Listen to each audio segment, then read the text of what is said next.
नमस्कार, मैं प्रिया। आप देख रहे हैं पब्लिक इंट्रो। दोस्तों, बिहार में चुनाव से पहले राहुल गांधी को एक बड़ी जीत मिली है। आपको याद होगा कि राहुल गांधी ने हाल ही में एक लेख लिखा था, देश के कई अखबारों में ये आर्टिकल छपा भी था, जिसमें राहुल गांधी ने ये बताया कि चुनाव में चोरी कैसे हो रही है और राहुल गांधी ने इसके लिए महाराष्ट्र का उदाहरण भी दिया था। मगर इसके साथ साथ जो टाइमिंग थी उनके आर्टिकल के आने की, उसके पीछे यही माना जा रहा था कि अब की बार जो बिहार में चुनाव है, इसीलिए राहुल गांधी का ये आर्टिकल अभी खास महत्वपूर्ण हो गया, क्योंकि अब बिहार में वह अपने साथी दलों को इस तरह से सतर्क कर रहे हैं, जनता को आगाह कर रहे हैं कि देखिए आपके वोट की चोरी किस तरह से हो सकती है।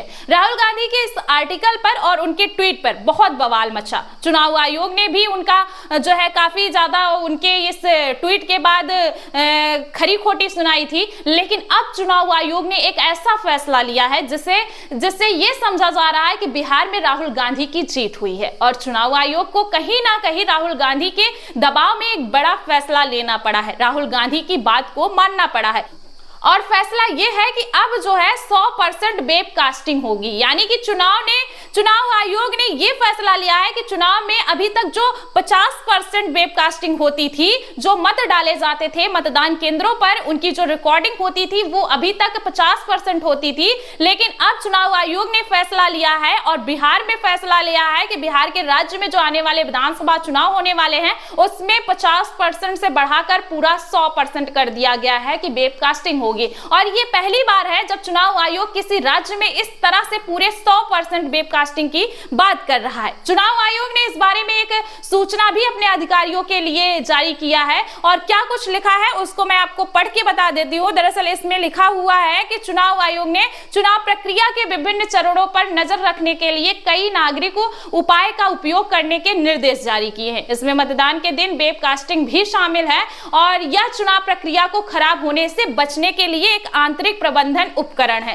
तो यहाँ पर चुनाव आयोग ने जिस तरह से बताया है कि ये चुनाव प्रक्रिया को खराब होने से बचने के लिए, और खराब क्यों होती है चुनाव प्रक्रिया ये समझना भी कठिन नहीं है। जब वोटों की चोरी होती है दोस्तों, जब धांधली वोटों में होती है, यानी कि जब ईवीएम में गड़बड़ी होती है, तो चुनाव में इसी चोरी का जिक्र राहुल गांधी ने भी किया था और जब जब चुनाव होता है तब इसी का जिक्र किया जाता है। और इसको लेकर राहुल गांधी ने क्या ट्वीट किया था, उस ट्वीट को भी मैं एक बार पढ़ के सुना देती हूँ। हालांकि वो जो ट्वीट किया था वो पुराना हो चुका है, लेकिन हालांकि अभी चुनाव आयोग के फैसले के बीच ये काफी महत्वपूर्ण हो गया है। देखिए इसमें लिखा है राहुल गांधी ने कि चुनाव की चोरी का पूरा खेल 2024 का महाराष्ट्र विधानसभा चुनाव लोकतंत्र में धांधली का ब्लूप्रिंट था। अपने आर्टिकल में मैं विस्तार से बताया हूँ कि कैसे यह साजिश स्टेप बाय स्टेप रची गई। स्टेप 1 चुनाव आयोग की नियुक्ति करने वाले पैनल पर कब्जा। स्टेप 2 वोटर लिस्ट में फर्जी मतदाता जोड़े गए। स्टेप 3 मतदान प्रतिशत बढ़ा चढ़ाकर दिखाए।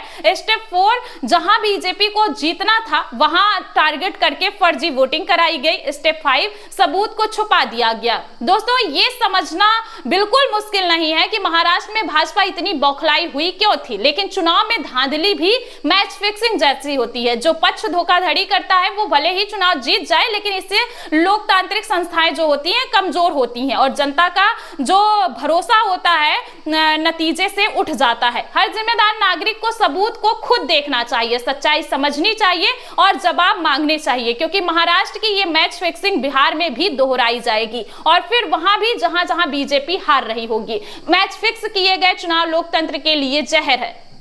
दोस्तों आखिरी लाइन पर गौर करिए, यहाँ पर राहुल गांधी ने साफ लिखा है कि महाराष्ट्र की जो मैच फिक्सिंग है वो बिहार में भी दोहराई जाएगी और ये चुनाव आयोग पर एक बहुत बड़ा इल्जाम था।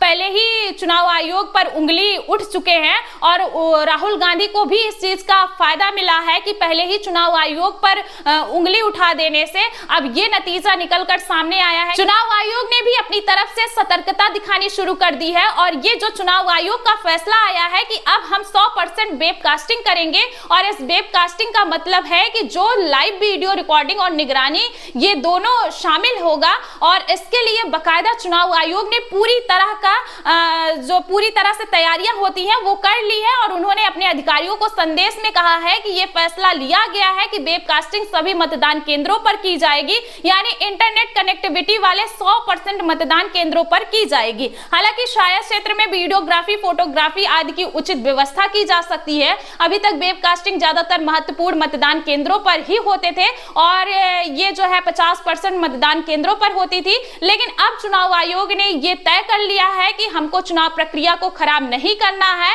हम पर इल्जाम ये जो बार बार लगते हैं, हम उस इल्जाम को अब नहीं सहेंगे और इसीलिए चुनाव आयोग ने अपने नियम में बदलाव किया है। आपको बता दें, इसीलिए राहुल गांधी की ये बहुत बड़ी जीत मानी जा रही है, साथ ही साथ लोकतंत्र की भी बड़ी जीत मानी जा रही है। आपको मैं बता दूं कि अभी पिछले साल दिसंबर में एक चुनाव आयोग की सिफारिश पर केंद्र सरकार ने यह फैसला लिया था कि अब जो इलेक्ट्रॉनिक दस्तावेज हैं, जैसे सीसीटीवी कैमरा, उसके जो फुटेज है, वेबकास्टिंग फुटेज है, वो उम्मीदवारों के वीडियो रिकॉर्डिंग, इन सबको सार्वजनिक निरीक्षण से रोक दिया था। यह चुनाव आयोग की सिफारिश की वजह से किया गया था। तो दोस्तों, यह चुनाव आयोग की सिफारिश थी कि आप इन सबको मत दिखाइए सीसीटीवी फुटेज, और भले ही यह सूचना के अधिकार के खिलाफ है, क्योंकि जनता का हक है यह जानना कि आखिर मतदान केंद्र के भीतर क्या कुछ हुआ है। लेकिन केंद्र सरकार एक नियम लेकर आई और ये कह दिया कि अब हम यह सब नहीं दिखाएंगे, और इस तरह एक लोकतंत्र के खिलाफ बहुत बड़ा कदम उठाया गया था।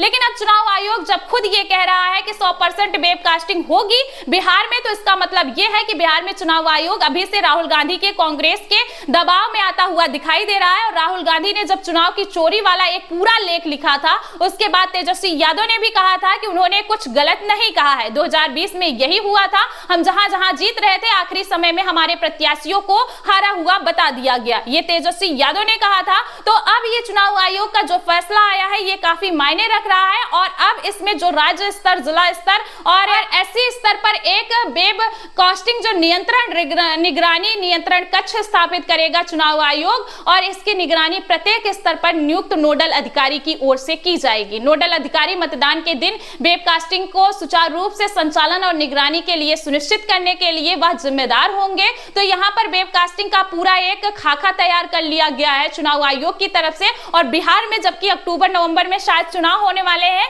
इसकी घोषणा जल्द ही की जाएगी। हालांकि इसकी घोषणा अभी तक नहीं हुई है, लेकिन कहा जा रहा है कि छठ पर्व और दिवाली को ध्यान में रखते हुए चुनाव आयोग तारीखों का ऐलान करेगी। लेकिन अभी चुनाव आयोग ने जिस तरह का यह फैसला सुनाया है, 100% वेबकास्टिंग का फैसला, उसके बाद कहा जा सकता है कि बिहार में राहुल गांधी की एक जीत अभी ही हो चुकी है, जो अभी से दिख रही है। वैसे भी जो ओपिनियन पोल आए हैं उसमें तेजस्वी यादव, राहुल गांधी पहले ही बीजेपी को मात देते हुए नजर आ रहे हैं, और अब बिहार में चुनाव आयोग का ये जो 100% वेबकास्टिंग का फैसला आया है, ये बता रहा है कि बिहार में महागठबंधन को अभी से एक बड़ी जीत मिल गई है। आगे क्या होगा ये देखने वाली बात होगी, लेकिन जिस तरीके से चुनाव आयोग राहुल गांधी की बात माना है, राहुल गांधी के कहने पर चुनाव की निष्पक्षता को और मजबूत करने की कोशिश कर रहा है, वो राहुल गांधी के लिए एक अच्छी खबर मानी जा रही है। यहां तक विपक्षी पार्टियों के लिए भी अच्छी खबर मानी जा रही है। फिलहाल इस पूरे वीडियो पर आप सभी का क्या कहना है, कमेंट में अपनी राय जरूर दें।